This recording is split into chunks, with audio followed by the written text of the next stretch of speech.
Hello विद्यार्थियों, hello छात्रों। मैं Amit sir, physics achiever channel से।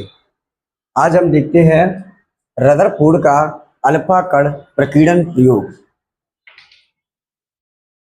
रदरफोर्ड का अल्फा कण प्रकीर्णन प्रयोग सन 1911 में उनके सहयोगी गीगर और मार्सडेन, असल में ये इनके स्टूडेंट्स विद्यार्थी थे रदरफोर्ड के, तो उनको ये काम सौंप दिया गया एक्सपेरिमेंट के लिए, डेटा जुटाने के लिए। तो गीगर और मार्सडेन ने रदरफोर्ड की देखरेख में ये काम किया था। एक्सपेरिमेंट सन 1911 में रदरफोर्ड का अल्फा पार्टिकल स्कैटरिंग एक्सपेरिमेंट, ये प्रयोग जो किया गया, इसके क्या रिजल्ट आए और इससे किस चीज़ की डिस्कवरी में सहायता मिली, चलिए आज देखते हैं। ये रदरफोर्ड के द्वारा बनाया गया या उनके सहयोगी द्वारा बनाया गया सेटअप था। अभी मैं इसकी चर्चा नहीं कर रहा हूँ, अभी इस सेटअप की चर्चा कर रहा हूँ। देखिए यहाँ पे ये एक लेड बॉक्स में रखा हुआ एक रेडियो एक्टिव सोर्स है। ये एक रेडियो एक्टिव पदार्थ है, रेडियो एक्टिव पदार्थ है, और इसका नाम है बिस्मिथ, जिसका जो मास नंबर है ए से लिखते हैं, इसका मास नंबर है 214 और इसका जो एटॉमिक नंबर है वो है 83। ये बिस्मिथ एक रेडियो एक्टिव पदार्थ है। अब भला रेडियो एक्टिव पदार्थ क्या होते हैं? रेडियो एक्टिव पदार्थ वे पदार्थ होते हैं जो प्रकृति में, नेचर में स्वतः विघटित होते रहते हैं और उनसे विघटन के कारण ये अदृश्य किरणें निकलती रहती हैं। और ये किरणें का नेचर क्या होता है, इसके बारे में भी रदरफोर्ड ने पहली बार बताया था कि इन किरणें, ये जो किरणें रेडियो एक्टिव पदार्थों से निकलती हैं, उन्होंने बताया 3 तरह की किरणें निकलती हैं: अल्फा किरणें, बीटा किरणें, गामा किरणें। जिसमें कि अल्फा कण से बनी किरणें हैं, बीटा कणों से बनी किरणें हैं, और गामा एक इलेक्ट्रोमैग्नेटिक वेव, विद्युत चुम्बकीय तरंग होती है, एनर्जी वेव।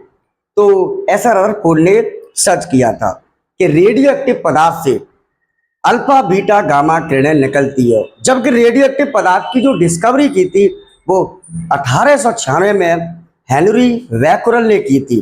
तब उसके बाद रेडियो एक्टिव पदार्थ से निकलने वाली किरणों का नेचर पता लगाया था रदरफोर्ड ने। तो ये रेडियो एक्टिव पदार्थ से किरणें निकलती हैं। आज के टाइम पे बहुत सारे रेडियो एक्टिव पदार्थ खोजे जा चुके हैं, जैसे मैडम क्यूरी ने रेडियम की खोज की थी। ऐसे बहुत सारे रेडियो एक्टिव पदार्थ हैं रियल टाइम पे जो खोजे जा चुके हैं। तो रदरफोर्ड के इस एक्सपेरिमेंट के सेटअप में ये एक रेडियो एक्टिव पदार्थ है और ये बिस्मिथ को लिया गया है, और यहाँ पर ये लेड बॉक्स है पीबी, ये लेड बॉक्स है, ये लेड बॉक्स में के अंदर रखा हुआ है, और यहाँ से एक होल है, इस होल से होते हुए ये अल्फा कण निकलते हैं। तो ये लेड बॉक्स है। लेड बॉक्स की एक खूबी है कि ये रेडियोएक्टिव पदार्थ से निकलने वाली किरणों को, अल्फा, बीटा, गामा, इनको एब्जॉर्ब कर लेता है। तो उसके सराउंडिंग में जो भी कोई व्यक्ति एक्सपेरिमेंट कर रहा होगा तो वो अल्फा, बीटा, गामा, इन तीनों किरणों से खुद को सुरक्षित कर पाएगा इस लेड बॉक्स के चलते। और इसके अलावा लेड बॉक्स के एक फायदा ये भी है कि ये किरणों को एक बीम, एक पुंज बना देता है। जैसे यहाँ पे एनसीईआरटी में जैसा कि ये सेटअप दिखाया गया है कि यहाँ पे ये रेडियो एक्टिव पदार्थ रखा है, ये बिस्मिथ, और यहाँ पे ये लेड के ब्लॉक हैं। और तो अगर किरणें इधर उधर निकल रही होंगी, अल्फा कण इधर उधर या बीटा कण इधर उधर निकल रहे होंगे, तो लेड के ब्लॉक उसे एब्जॉर्ब कर लेंगे, और जो अल्फा कण इस मार्ग में चल रहे होंगे, इस पाथ में चल रहे होंगे, तो वो सीधे निकल जाएंगे। तो कुल मिलाकर के ये जो है अल्फा कणों की एक पुंज या बीम प्राप्त हो जाएगी जो सीधे स्ट्राइक करेगी। ठीक है, तो लेड बॉक्स के दो फायदे हैं। एक तो अल्फा कण जो है एक बीम के रूप में, एक पुंज के रूप में निकलते हैं, और दूसरा फायदा यह है क्योंकि ये अल्फा बीटा गामा तीनों किरणों को अवशोषित कर सकता है, तो इसके चारों तरफ काम करने वाला व्यक्ति जो है वो जो है इससे सुरक्षित हो जाएगा। ये लेड बॉक्स रेडियो एक्टिव पदार्थ जिनसे अल्फा किरणों की बमबारी कराई जाएगी या अल्फा किरणें इस पर स्ट्राइक कराई जाएंगी। अभी क्या है ये अभी बताता हूं। इसके अलावा हम बात करते हैं अल्फा कणों की। तो चलिए अल्फा कणों की बात करते हैं। तो अल्फा कण जो होते हैं, अल्फा पार्टिकल, ये असल में हीलियम का नाभिक होता है।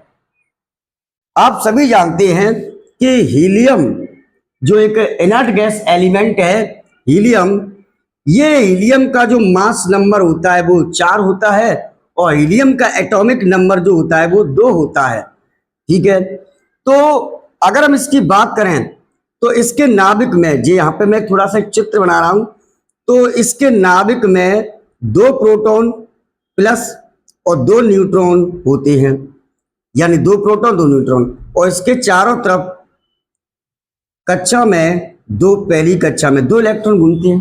तो इस समय ये हीलियम एटम है जिसके न्यूक्लियस में 4 न्यूक्लियॉन है। उन न्यूक्लियॉन में से 2 nucleon proton positive charge, 2 neutron कोई चार्ज नहीं, चार्जलेस, और इलेक्ट्रॉन उसके चारों ओर घूमते हैं। लेकिन जब इलेक्ट्रॉन हटा दिए जाएं, ये आयोनाइज हीलियम एटम हो जिससे दोनों इलेक्ट्रॉन निकल गए हो, तो उसका जो शेष भाग बचेगा वो नाभिक बचेगा। बस इसी को कहते हैं अल्फा पार्टिकल। तो अल्फा कण हीलियम का नाभिक होता है जिस पे पॉजिटिव चार्ज भी होता है और उसका कुछ मास भी होता है। अगर हम अल्फा कण की बात करें तो इस पे जो चार्ज वैल्यू होती है अल्फा कण पे, वो प्रोटॉन की चार्ज वैल्यू का 2 टाइम होती है, यानी 3.2 इंटू 10⁻⁻19 कूलम। और इस पे जो मास होता है, अल्फा कण का जो मास होता है वो इन न्यूक्लियन के मास का 4 गुना होता है। आप कह सकते हैं जैसे 1.67, इसे मैं एवरेज मास मान लूं, और इंटू 10⁻⁻27 kg, और इसका वो 4 गुना होता है, इंटू 4 गुना। तो यहाँ पे अल्फा कण का जो द्रव्यमान है वो 4 गुना 1.67 इंटू 10⁻⁻27 kg होता है। यानी एक एटॉमिक मास यूनिट, एक परमाणु द्रव्यमान इकाई किसी प्रोटॉन या न्यूट्रॉन का मास होता है, एवरेज मास, उसका 4 गुना द्रव्यमान होता है अल्फा कण का। और अल्फा कण पे जो चार्ज वैल्यू होती है वो 3.2 इंटू 10⁻⁻19 कूलम होती है। और अल्फा कण क्या होता है? अल्फा कण हीलियम का नाभिक होता है, आयोनाइज्ड हीलियम एटम, जिसमें इलेक्ट्रॉन नहीं होते, उसके केवल न्यूक्लियस होता है। तो ये अल्फा कण यहाँ से निकल रहे हैं। ये अल्फा कण हजारों लाखों की तादाद में ये सीधी रेखा में, ये पैरेलल, ये सीधी रेखा में जो चल रहे हैं स्ट्रेट लाइन में, यहाँ पे ये एक गोल्ड फॉइल को दिखाया गया है सेटअप में। एक्सपेरिमेंट में उन्होंने एक गोल्ड फॉइल ली, सोने की पतली पन्नी को लिया। इस सोने की पतली पन्नी की बात करें, गोल्ड फॉइल की बात करें हम यहाँ पे, तो ये जो गोल्ड है उसका मास नंबर, सिंबल तो AU है, और इसका मास नंबर जो होता है वो 207 होता है, और एटॉमिक नंबर 79 होता है इस गोल्ड का। यहाँ पे जो उन्होंने गोल्ड फॉइल की विड्थ रखी, मोटाई रखी, वो जो है इसकी मोटाई, गोल्ड फॉइल की मोटाई वो 2 गुणा 10⁻⁻7 मीटर रखी गई थी। यानी इतनी पतली पन्नी है। अब ये पन्नी इतनी पतली क्यों रखी गई है? ये जो फॉइल को बहुत ज्यादा थिन किया गया है, थिन रखा गया है एक्सपेरिमेंट में, और गोल्ड का ही क्यों लिया गया? इसकी भी कोई वजह है। तो वो वजह ये है कि इसकी मोटाई जो है इतनी ली गई है 2 इंटू 10⁻⁻7 मीटर। अगर हम मोटाई की बात करें तो एक जो A4 साइज का जो कागज होता है, पेपर होता है, उसकी जो मोटाई होती है, कागज की मोटाई जो होती है, कागज की मोटाई जो होती है वो तकरीबन 0.05 मिलीमीटर होती है। यानी इसे अगर मैं पावर में लिखूं तो 5 इंटू 10⁻⁻5 मीटर, तो इतनी मोटाई होती है। तो आप देख रहे हैं कि कागज की मोटाई से भी कम मोटाई है, पतला है ये। गोल्ड की जो पन्नी है, फॉयल है, वो इससे भी कम है और तकरीबन कितना 100 भाग कम है, यानी 100 गुना और पतली है कागज की। आप खुद समझ सकते हैं A4 साइज का कागज की मोटाई कितनी होगी, उससे भी 100 भाग 100 टाइम्स पतली है ये पन्नी, बहुत पतली है ये। ठीक है, इतनी पतली पन्नी है। तो अब हम बात चर्चा करते हैं कि ये जो पन्नी बनाई गई है वो इतनी पतली बनाने के पीछे का मकसद क्या है। तो इतनी पतली पन्नी बनाने के पीछे का मकसद कुछ ये है कि अगर हमें बात करें कि एक एटम का जो साइज होता है, एक परमाणु का जो मोटाई होती है, साइज होता है, परमाणु साइज, वो तकरीबन 10⁻⁻10 मीटर एक एंगस्ट्रॉन के लेवल में होता है, 10⁻⁻10 मीटर। तो ये जो परमाणु का साइज है, अगर हम इससे कंपेयर करें तो ये इससे बस हजार गुना ज्यादा है, और इससे कंपेयर करें तो ये लाख गुना ज्यादा है। यानी अगर हम इससे कंपेयर करें 10⁻⁻7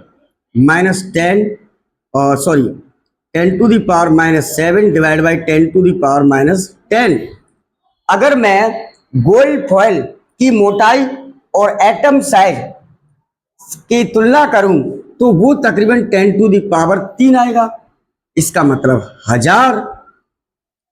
और अगर मैं कागज की मोटाई और कागज A4 साइज के कागज की मोटाई और एटम की मोटाई या साइज का कंपेयर करूं तो वो तकरीबन 10⁵ आएगा तुलना में, यानी 1,00,000 गुना, 1,00,000 गुना। इसका मतलब है कि ये जो कागज की मोटाई है, कागज की मोटाई है, वो एक परमाणु से लाख गुना ज्यादा है। तो आप कह सकते हैं कि कागज की जितनी मोटाई है उसमें एक प्लेन से दूसरे प्लेन तक, आगे के एक सतह से पीछे की सतह तक कितने एटम लाइन से अरेंज होंगे, लगभग 1,00,000, 1,00,000 एटम अरेंज होंगे कागज की मोटाई में। कागज की जो मोटाई बनी होगी वो तकरीबन 1,00,000 एटम अरेंज है, तब उनसे मिलकर इतनी मोटाई बनी है। और जबकि गोल्ड फॉयल की जो मोटाई है एक से पीछे की सतह तक, तो वो तकरीबन 10⁻³ 1000, तो वो 1000 एटम अरेंज होंगे लाइन बाय लाइन, तो वो 1000 एटम जितना मोटाई है या इतनी पतली है सोने की ये पन्नी। और जबकि कागज की मोटाई 1,00,000 एटम से अरेंज से बनी है। तो रदरफोर्ड ऐसा क्या चाहते हैं कि वो पतली से पतली पन्नी चाहते हैं, कागज से भी पतली है।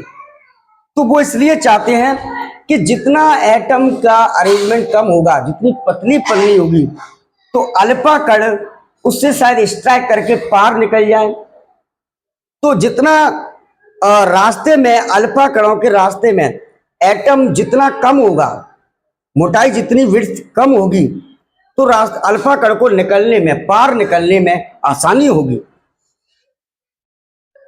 तो ताकि वो एक्सपेरिमेंट जिस तरह का चाहते हैं उसे वो हासिल कर सके, इसलिए मैंने कम से कम मोटाई की, मतलब बहुत से बहुत पतली पन्नी को लिया, ताकि अल्फा कण उसमें से गुजरे, उसमें से स्ट्राइक करे, पास हो, तो उसे कम एटम का सामना करना पड़े, कम एटम का सामना करना पड़े।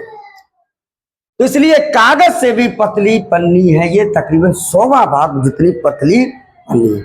अब बात यह आई कि सोने की ही क्यों ली गई, क्योंकि सोने में सबसे ज्यादा मेलेबल प्रॉपर्टी होती है, सबसे ज्यादा मेलेबल प्रॉपर्टी होती है, मेलेबल प्रॉपर्टी होती है, यानी आघात वर्धनीयता, आघात वर्धनीयता का गुण होता है। सोने का सभी मेटल में, सभी धातुओं में आघात वर्धनीयता या आघात वर्धनीयता का गुण होता है, मेलेबल प्रॉपर्टी होती है, और ये प्रॉपर्टी सोने में बहुत ज्यादा है। तो हम सोने की पतली से पतली चादर बना सकते हैं। मान लीजिए कोई सोने का कोई टुकड़ा है, बिस्किट है, और उसे में भारी लोडेड मशीन द्वारा कंप्रेस करें तो उसकी पतली से पतली चादर बनाई जा सकती है।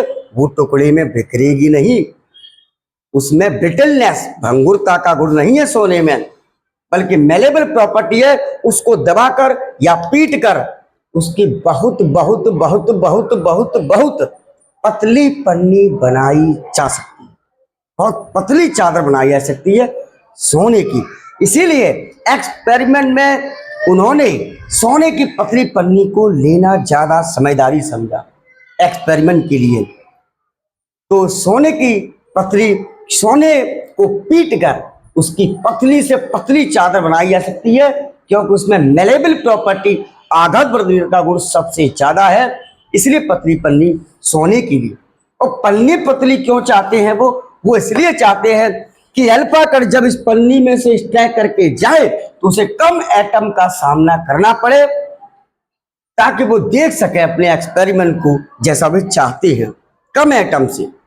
तो इसलिए ये सोने की पतली पन्नी को लिया गया। तो अभी तक आपने ये समझा कि ये रेडियोएक्टिव पदार्थ विस्मित है। रेडियोएक्टिव पदार्थ वे होते हैं जिनका विघटन स्वयं होता रहता है, जिनसे अल्फा बीटा गामा किरण निकलती रहती है। ये लेड बॉक्स में है, लेड बॉक्स में गोल है, उससे ये निकल रहे हैं। लेड बॉक्स से दो सहायता मिलती है। एक तो सहायता ये मिलती है कि अल्फा बीटा गामा किरण अगर इधर उधर जा रही है तो उसको एब्जॉर्ब कर लेगा, और जिससे जो अल्फा कणों की एक बीम प्राप्त हो जाएगी, पुंज प्राप्त हो जाएगी। और दूसरा फायदा यह है कि लेड बॉक्स एब्जॉर्ब कर लेता है, तो एक्सपेरिमेंट करने वाले इससे सुरक्षित रहते हैं। तो एक बीम प्राप्त हो रही है, ये अल्फा कण लगातार चलते जा रहे हैं। और अल्फा कण क्या है? हीलियम का नाभिक है। हीलियम के 4 न्यूक्लियॉन का एक गठबंधन है, 2 प्रोटॉन 2 न्यूट्रॉन, इलेक्ट्रॉन नहीं। तो हीलियम का नाभिक है, ये इसका चार्ज वैल्यू है हीलियम का, ये इसका मास वैल्यू है। और आखिरकार ये जो है इलेक्ट्रॉन, जो अल्फा कण, ये सीधी रेखा में चल रहे हैं, स्ट्रेट लाइन, और सोने की पतली पन्नी को पेनिट्रेट कर रहे हैं। सोने की पतली पन्नी 2 × 10⁻⁷ मीटर है, यानी 1 मीटर मोटाई का भी करोड़वां भाग है ये सोने की पतली पन्नी। कागज से भी 100वां, A4 साइज के कागज से की मोटाई से भी 100वां भाग पतली है ये पन्नी। तो अब इसके चारों जो सर्कल में दिखाया गया है, ये एक स्क्रीन है, एक पर्दा है, और ये पर्दा जो है वो जिंक सल्फाइड का पर्दा है। इसका है जिंक सल्फाइड। जिंक सल्फाइड में एक फास्फोरेसेंस गुण होता है स्फुरदीप्ति का, और इससे ये फायदा है जिंक सल्फाइड से कि अगर इस पर कोई अल्फा पार्टिकल, कोई पार्टिकल टकराया, क्योंकि अल्फा कण स्वयं तो दिखाई देते नहीं, अगर मेरी आंख के सामने से अल्फा कण गुजर जाता है मुझे पता ही नहीं चलेगा। अरे अल्फा कण क्या, हमने तो ऑक्सीजन, नाइट्रोजन, कार्बन डाइऑक्साइड के अणु तक भी हम आंखों से देख नहीं पाते हैं, तो अल्फा कण हमें कैसे दिखाई देगा? तो इस पतली पन्नी के चारों ओर अल्फा कण हैं, किधर हैं किधर नहीं है, इसकी जानकारी कैसे मिले? तो इसके चारों तरफ ये जिंक सल्फाइड की स्क्रीन, ये पर्दा लगाया गया है, और जब इस पर कोई अल्फा कण स्ट्राइक करता है तो उसी टाइम एक फ्लैश पैदा होती है, एक चमक पैदा होती है, और उस चमक को भी हम ना देख पाएंगे। एक महीन फ्लैश पैदा होती है, बहुत लो इंटेंसिटी की फ्लैश पैदा होती है, तो उसको भी ना देख पाएंगे। हाँ, उसमें जो जहां पर्दे पे स्क्रीन पे जहां करने स्टार्ट किया है वहां पे चिन्ह तो बन जाएगा, बनेगा कि वो संकेत देगा कि हाँ यहाँ पे है। फ्लैश लाइट को देखने के लिए ये एक माइक्रोस्कोपिक कैमरा लगाया गया है, ये डिटेक्टर लगाया गया है, माइक्रोस्कोपिक डिटेक्टर। एक डिटेक्टर को इस एक्सपेरिमेंट में लगाया गया है सूक्ष्मदर्शी के अंदर।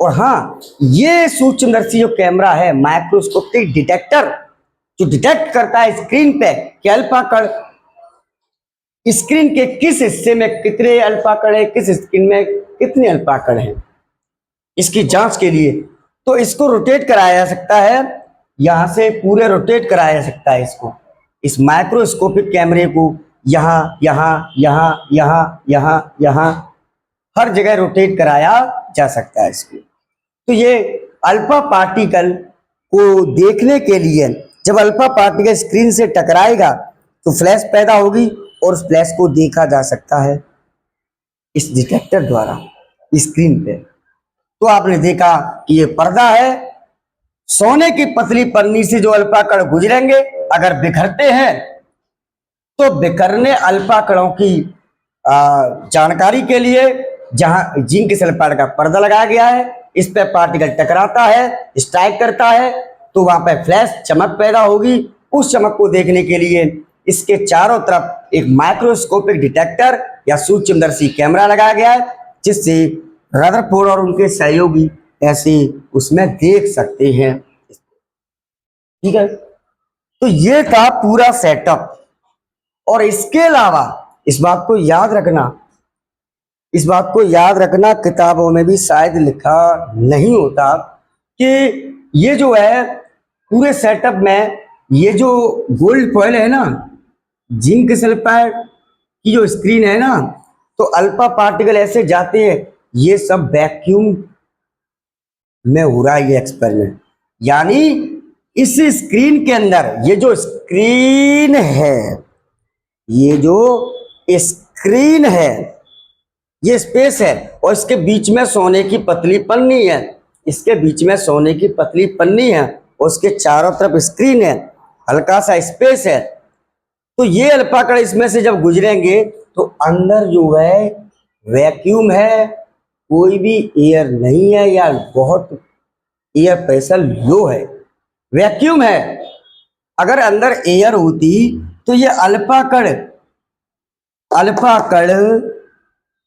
सोने की पतली पन्नी पर स्ट्राइक करने से पहले ही तितर बितर हो जाते, प्रकीर्णित हो जाते, इधर उधर फैल जाते। मालूम ही नहीं पड़ता कि जिंक सल्फाइड पर जो अल्फा कण गिरे हैं वो स्क्रीन से गुजरकर फैले हैं कि हवा के कणों से। इसलिए रदरफोर्ड ने अपने एक्सपेरिमेंट में इस एक्सपेरिमेंट को किया तो ये वैक्यूम में किया था, इसके अंदर एयर नहीं है। तो ये पूरा सेटअप था।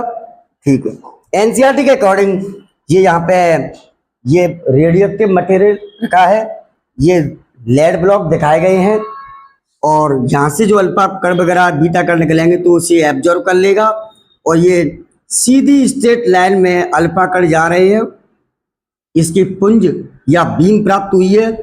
यहाँ पे एक सोने की पतली पन्नी, उसकी मोटाई को दिखाया गया, ऐसे नहीं दिखाया गया बल्कि ऐसे दिखाने के बजाय ये इमेज जो दिखाया गया है वो इस तरह से दिखाया गया है, सोने की पतली पन्नी की मोटाई को दर्शाया गया है कि देखो भाई अल्फा कण इतनी पतली पन्नी से गुजरते हैं, तो इस पन्नी के इससे यहाँ से लेकर यहाँ तक जितने एटम होते हैं सोने के, उनसे गुजरकर अल्फा कण गुजरेंगे। और ये पीछे जो है ये एक जिंक सल्फाइड की स्क्रीन है ये वाली, और यहाँ पे एक डिटेक्टर लगा हुआ है। तो ये एनसीईआरटी के मुताबिक है। अब देखिए क्या होता है। तो ये पूरा सेटअप था। अब मैं बताता हूं कि आखिरकार क्या होता है। गीगर और मार्सडेन को ये एक्सपेरिमेंट से जो डेटा लेंगे उसकी इंफॉर्मेशन रदरफोर्ड को देनी थी। तो होता क्या है, होता ये है कि यहाँ अल्फा पार्टिकल, सोने की पतली पन्नी के ठीक पीछे अल्फा पार्टिकल बहुत ज्यादा दिख रहे होते हैं।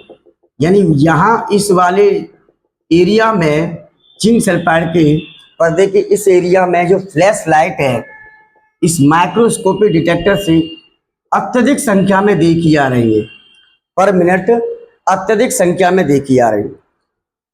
इधर चलते हैं तो ये थोड़ा सा ये अल्फा पार्टिकल की जो स्ट्राइकिंग है वो जो है यहाँ पे तो ज़्यादा है, लेकिन यहाँ पे थोड़ा कम प्राप्त होती है। और इधर चलते हैं थोड़ा और कम मिलती है। यहाँ और थोड़ा चलते हैं तो और, यानी हम इधर अल्फा पार्टिकल